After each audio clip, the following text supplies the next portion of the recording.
Afternoon. Happy New Year, everyone. Good to see everyone.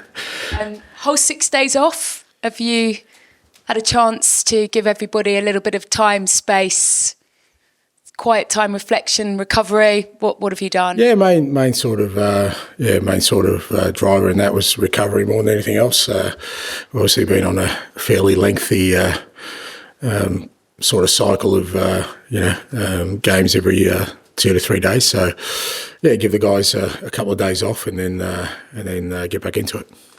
And has it helped getting anybody fit and available for the weekend? No, unfortunately no. So I guess Destiny obviously with his hamstring, looks around sort of 6 week mark for him missing. We obviously would lose Bentancur, suspended. None of the injured ones are kind of back yet. We've had a bit of an illness bug running through the squad as well, so a few are missing the training, but that's all right. We'll be right. Will the illness sort of strike the numbers for tomorrow, or are you going to lose any more because of the illness tomorrow? I'm not sure yet. We'll see. Yeah. And in terms of the comeback of when the others might be available, is it still the schedule you've talked? There's no I think setbacks. At this stage, Richie and Mikey more the two next sort of cabs off the rank. Hopefully next week at some point, and then sort of Ben, Mickey, Van der Ven and Romero all kind of around the same time, sort of back end of January. They're all sort of slated to return. Yeah, it is January. The window is now open. We are 3 days into it. No arrivals so far. Any imminent, and how kind of much are you pushing to get some bodies through the door? It's not a matter of pushing, but I think the club's working hard to try and sort of get some help, and for the playing group, and there's no secret we need to sort of bolster up our numbers a little bit. So the club's working hard on that, and obviously January's not an easy month. We understand that it's not an easy time to sort of bring people in, particularly quickly, and at the same time we still want to make sure we do what we think's the best thing for us, rather than sort of just panic and sort of bring in people who aren't going to be a suitable fit. Nothing imminent? Not really sure. Could be imminent, could not be imminent. Not sure. And in terms of obviously playing Newcastle, banging form, probably not who you want to play at the moment. But at home, you have been so good up until maybe the last few weeks. How do you go about sort of re-engaging that home form, but rebuilding that sort of fortress sense to what you're about? Because it's been difficult, hasn't it? 12 goals, I think, in your last 3 Premier League games that you conceded, just to sort of that mindset change. Yeah, I think there's context to all that, obviously, and I think everyone knows what the context is, but it is what it is. And Newcastle will be a good test, good side. We always have good games against them. I think they're always close. Both teams in all the games we've had against them have had their moments, they're in good form at the moment. They're in a good period, and like I said, good challenge for us. But at the same time, I know sort of we obviously haven't had the results we want, but I still think our football at home has still been of a good quality, and we've certainly done enough in games to win them. So we just got to go out there with the same mindset tomorrow. And just finally, Thomas Tuchel has started, obviously, in the 1st of January, and he's decided he's coming to watch you guys. Can you use that at all with any of those sort of particularly English players that want to make an early mark, just to sort of get something extra out of them? Maybe Thomas just wants to see a good game, mate. He's heard good things about us, so you never know. So hopefully we'll put on a show. And I think that really factors into players' motivations, whether, I'm pretty sure even if Thomas wasn't there and the players played well, that he would find out about it. So like I said, hopefully he gets a nice seat and enjoys the spectacle. Chris? And Ange, from that nice seat, what I guess big developments would he expect to see in Dom Solanke's game that might push him on now to be really threatening Harry Kane in the national team? Yeah, look, I think Dom's been outstanding for us.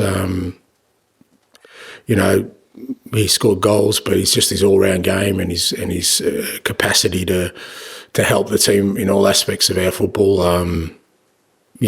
defensively, link-up play, still being a presence in the box, really intelligent with his movement, and really pretty much carrying that position on his back with no help, no rest. So I think, which says an enormous amount about his character and the kind of person he is. So I can't speak highly enough of him. The load he's had to carry for us in the last sort of 2 months without a lot of help, and from us being able to allow him to recover, and yet he's still, every week, puts in a massive performance. I think I've got no doubt. I'm sure Thomas has been following him, but I've got no doubt he'll be impressed.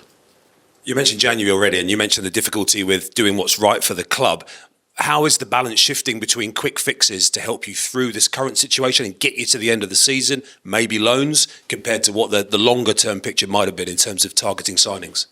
I think it's a combination of both, but whether it's a loan or it's a permanent, I think it's still got to fit into sort of what we're trying to create here from a footballing perspective and a cultural perspective. So, it's not just about getting whatever's available quickly. I don't think that's the solution for us. So, as I said, we've been really disciplined about our work so far, and we'll continue to be. And one new face who has come through the door, of course, is young Min Hyuk. What is the realistic timeline with him? I know he's just been around the place getting used to England or whatever. Yeah. What is your plan, I guess, for him? No real plan at the moment. Just let him settle. He's obviously still very, very young, coming from the other side of the world where, the level of competition is nowhere near what he's going to face here. We'll just give him time to adapt. Obviously, helps that Sonny's here and kind of helps him around when he's at the club, and outside the club, we're just trying to get him settled, really. Just give him a chance to settle in. So no real plan. We'll just sort of take it as it goes with him and see how he settles in. Ms. Hart, please. Hi, Ange. I just wanted to talk a bit about the injuries a bit more and sort of the context. I know a lot of them were muscle injuries and hamstring pretty prevalent as well. So I just wondered, how much has it been the extra fixtures, the sort of Europa League and Carabao Cup run that's kind of impacted that, and how much has it been sort of the style of play mixed with those extra 33% of fixtures? I think it's probably a combination of all of them, but at the same time, there's also an individual thing involved there as well. So, I think it's a combination of all those things, the amount of fixtures, the way we play. I guess the challenging bit for us is, quite a few of them are kind of being re-injuries, which, something we're kind of looking at. So I think it's a combination of all those things. I don't think it's unique to us. I think you're seeing that across the board with a lot of clubs. It's just that we've kind of, been hit sort of a more extreme, and then you add, Vicario and when his is not a sort of muscle injury, but it's a long term, and then kind of exacerbates sort of the situation we're in. And when you talk about the things you're looking at to try and change it, I know you don't ever want to change your style of play because it's something you truly believe in, and that's the philosophy of you and this club now. But would injuries be a factor that maybe would force you to change it? Would you look at that? Would you say maybe 10, 15%? Because we all know the running data here is top level as well. Yeah. Look, there is always the opportunity for change, and the one constant with me is that I'm not going to in terms of my beliefs. So, but there's always a reason to change, and there's always the opportunity to change for everybody. So I guess it just comes down to how much you believe in what you're doing and how much you believe what you're doing will bring success. And that's kind of where I sit with it. You think if you carried a bigger squad, maybe it wouldn't have been as much of an issue from the beginning? Is that maybe some flaw in the way that it was set up? Look, some of it, but some of it's just circumstance. Some of it's just, and I know we always want a head on a stick and we want somebody to blame, and there's always somebody at fault, but some of it's just life, mate. Football is like life. And how sometimes in life you get one thing go wrong and then you get another thing wrong, and you're doing nothing different. You just go, why is it always me at the moment? And you know what? But it's all temporary. You get through it. And for us, some of it we understand is a consequence of kind of, the situation we're in terms of, like I said, fixtures, the way we play. But some of it's just, just the way we lost Jed with a red card, and he was supposed to start over Destiny. Destiny starts, doesn't get the rest, and that's just life. And sometimes no one's at blame, no one's at fault. It's just we're going through a bad trot, but it is temporary. We'll get through it. We'll analyse areas we can improve in, and move forward from there. Jay, please. Hi, Ange. Happy New Year. It's been over a month now since Vicario fractured his ankle. Just wanted to know how he's getting on with his progress. Yeah, he's on schedule. He's kind of like it's obviously when it's a fracture, there's a kind of set schedule for him being in a boot, how much weight bearing he can do, and then sort of getting clearances along the way. So he's still sort of on the same sort of timelines of kind of end of February. I think was the initial prognosis. Nothing's really changed in the short term. So is he still in a boot at the moment? Not really sure, mate. I think he might be out of it at the moment. I think he's having a couple of days away from the club. And then I just wanted to ask about Sergio Reguilon. There's only 6 months left on his contract. But is he a player that you're going to be needed to be required?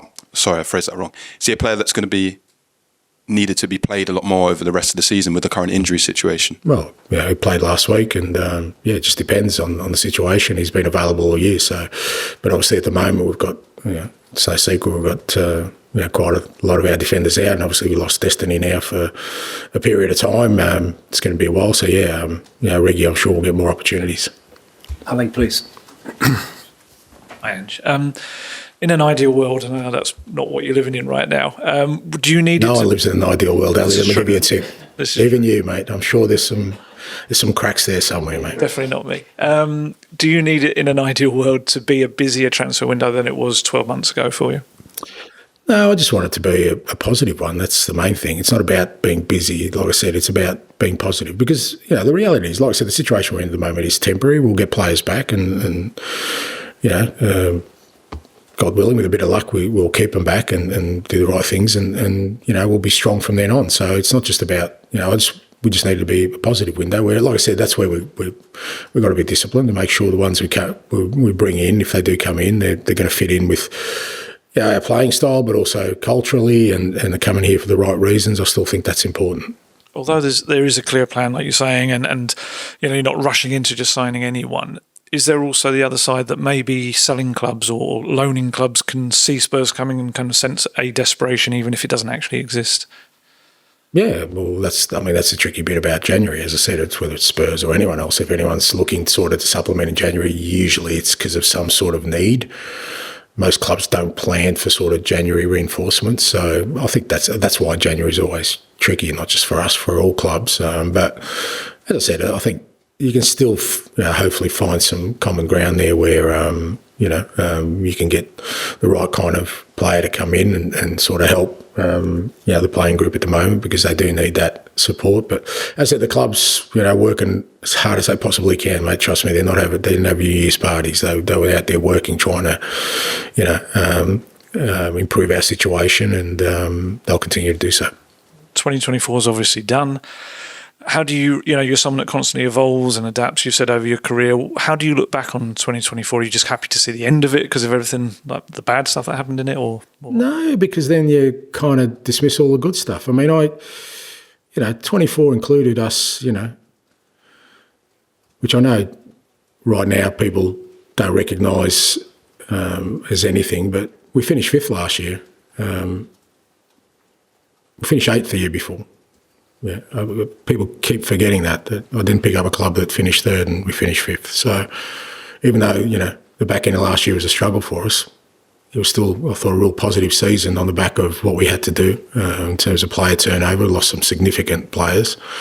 And, I enjoyed 24. It was a big challenge for us. Yes, it didn't finish well, but again, I think that's the case for every year. All of us have challenges within it, and I guess going into 25 now, it's about trying to make this year better than the last, but that should be the aim every year.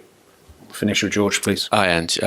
Sort of understandably, the players were running on empty, weren't they, towards the end of that Wolves game? I think it was 5 games in 14 days. How much can this kind of clear week, even though you've lost more players, make in terms of the energy levels going into this Newcastle game? Yeah, look, I guess it helps, but it's not going to sort of totally, refuel a tank in terms of, where we want to be because we're still dealing with a small number of players. It's not like, I think it's different if we had a sort of full squad because then, because again, we're going into a really busy period. January's massively busy for us and big games. It's not going to be long before that kind of banks up again. So, but look, I think it was good for the players just to have a couple of days, as much mentally as anything else, to clear their heads and get away from the club. And I think, spend some time with their families. And, from that perspective, I think it's been definitely beneficial. And look, they're a very, very resilient group. Like, they're just not willing to sort of lay down. They're fighting tooth and nail to make sure we turn this around, and it's a credit to them. And I know ordinarily the next game is always the most important, but you've also got a big League Cup semi-final game next week. Does that kind of have to come into your mind selection-wise for tomorrow? No, not really, because it's not like I've got massive selection issues at the moment. It's kind of whoever's fit. We get out there and then we try and get out whoever's fit the next game. So big game for us tomorrow. From a league context, we need to sort of start picking up points for sure and winning these games. So all our focus is on that. And just finally for me, I mean, Newcastle were 12th at the start of December, and obviously they're now 5th after 5 wins in a row. And I think last year when you beat them, they kind of lost 6 out of 7 and they were 12th again and managed to finish strong. Are they kind of a good example to the squad that if you can get that sort of players back, you can get going? And I think if you look at that time last year, I actually spoke about it at the press conference, they had a ridiculous amount of injuries.